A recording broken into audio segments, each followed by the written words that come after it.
ডেঙ্গির আরো খবর জানাতে আমাদের সঙ্গে খুলনা থেকে সোহেল মাহমুদ এবং পিরোজপুর থেকে সাফেল মিল্লাত যুক্ত হচ্ছেন। শুরুতে যাচ্ছি খুলনায়। সোহেল, চিকিৎসকরা আসলে কি বলছেন? ডেঙ্গি সংক্রমণ হঠাৎ করে এত বেড়ে যাওয়ার মূল কারণগুলো কি, সে বিষয়টি জানাবেন। আর পাশাপাশি আরেকটু জানতে চাই যে হাসপাতালে বর্তমানে ভর্তি রোগীর সংখ্যা কত? নগদ নিয়ে এলো হার না মানা হার অফার। সর্বনিম্ন 10,000 টাকা রেমিটেন্স নগদে পাঠালে থাকছে স্বর্ণের হার জেতার সুযোগ। বিলাসী খুলনাতে কিন্তু এই মুহূর্তে হাসপাতালে ভর্তি সংখ্যা আছে গত 24 ঘন্টা যে পরিসংখ্যান স্বাস্থ্য বিভাগে সেই অনুযায়ী 135 জন এখানে ভর্তি আছে। এবং আমাদের খুলনা মেডিকেল কলেজের কথা যদি বলি, এখানে এই মুহূর্তে 71 জন মোট ভর্তি রয়েছেন। এছাড়া যদি আমি খুলনার সার্বিক অবস্থা বলি, খুলনাতে কিন্তু যে অন্যান্য হাসপাতালগুলো রয়েছে সবগুলো হাসপাতাল মিলে কিন্তু খুলনাতে প্রায় 1000-এর মতো রোগীর সন্ধান আমরা পেয়েছি। এবং খুলনা সিটি কর্পোরেশন এলাকায় যে পরিসংখ্যান রয়েছে তাতে আমাদের খুলনা সিটি কর্পোরেশনে মোট 3টি জোনে ভাগ করেছে স্বাস্থ্য বিভাগ। কেসিসির প্রধান যে স্বাস্থ্য কর্মকর্তা সৈয়দ শরীফ শামিউল ইসলাম, উনি আমাদেরকে জানিয়েছেন যে এই 3টি জোনের মধ্যে রেড, ইয়েলো এবং অরেঞ্জ এই 3টি জোনে ভাগ করা হয়েছে।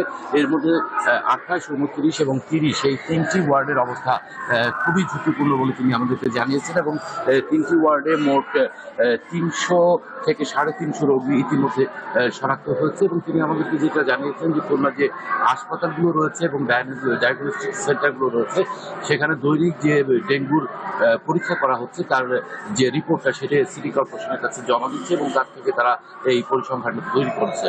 তো আমরা এখন পর্যন্ত যেটুকু জানি, খুলনাতে কিন্তু সিটি কর্পোরেশন বিভিন্ন ধরনের উদ্যোগ নিয়েছে এবং সেক্ষেত্রে পরিচ্ছন্নতার বিষয়ে সর্বোচ্চ গুরুত্ব দিয়ে সিটি কর্পোরেশন কাজ করছে। এবং সিটি কর্পোরেশনের এই পরিচ্ছন্নতা কর্মী যারা আছে তাদের সব ধরনের ছুটি বাতিল করেছে এবং তারা নিয়মিত কাজ করছে। এবং ইতিমধ্যে খুলনাতে কিন্তু এই যেসব জায়গায় লার্ভা পাওয়া যাচ্ছে এবং বিভিন্ন ধরনের অপরিচ্ছন্ন পরিবেশ রয়েছে, বিশেষ করে বাড়ির আঙিনায় বা অফিসের আঙিনায়, সেখানে কিন্তু মোবাইল কোর্ট পরিচালনা করে বেশ কিছু মানুষকে জরিমানা করা হয়েছে।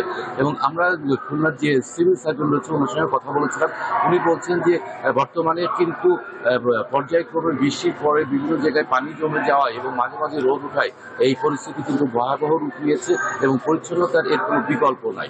তো এই ছিল খুলনার ডেঙ্গু পরিস্থিতির সর্বশেষ খবর। বিলাসী, ধন্যবাদ সোহেল। এবার একই বিষয়ে জানতে যাচ্ছি পিরোজপুরে।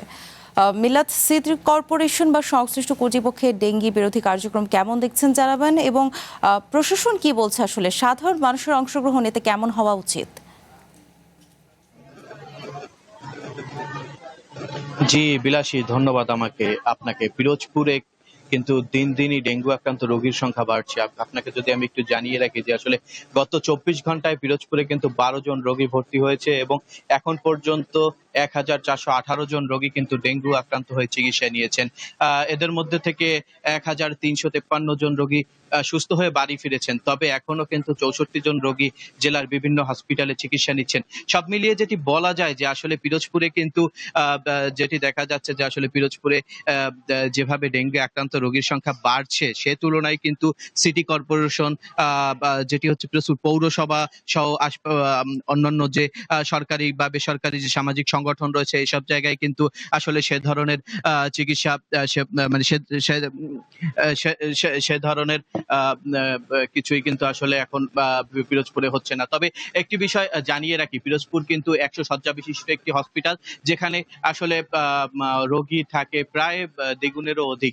এর ফলে হয় কি যে এখানে পিরোজপুরে যারা চিকিৎসা সেবা দিচ্ছেন তাদের কিন্তু এই যে ডেঙ্গু মোকাবেলা বা সব ধরনের চিকিৎসা সেবা দিতে হিমশিম খেতে হচ্ছে। তবে পিরোজপুরের যে আধুনিক হসপিটালটি হওয়ার কথা রয়েছে, বর্ধিতকরণ করার কথা রয়েছে, সেটি কিন্তু 3 দফা উদ্বোধনের তারিখ ঘোষণার পরও এখন পর্যন্ত সেটি চালু না হওয়ায় এই রোগীদের সেবা দিতে কিন্তু হিমশিম খেতে হচ্ছে। তবে সিভিল সার্জন যেটি বলছেন যে আসলে এই চিকিৎসা সেবা দেওয়ার জন্য সব ধরনের প্রস্তুতি তাদের রয়েছে। তবে জনগণ যদি একটু সচেতন হয় সেক্ষেত্রে কিন্তু এই ডেঙ্গু মোকাবেলা করা সম্ভব বলে সিভিল সার্জন জানিয়েছেন। তো পিরোজপুর থেকে এই ছিল আমার কাছে সর্বশেষ। ধন্যবাদ মিল্লাত। খুলনা এবং পিরোজপুরের ডেঙ্গির খবরাখবর জানছিলাম।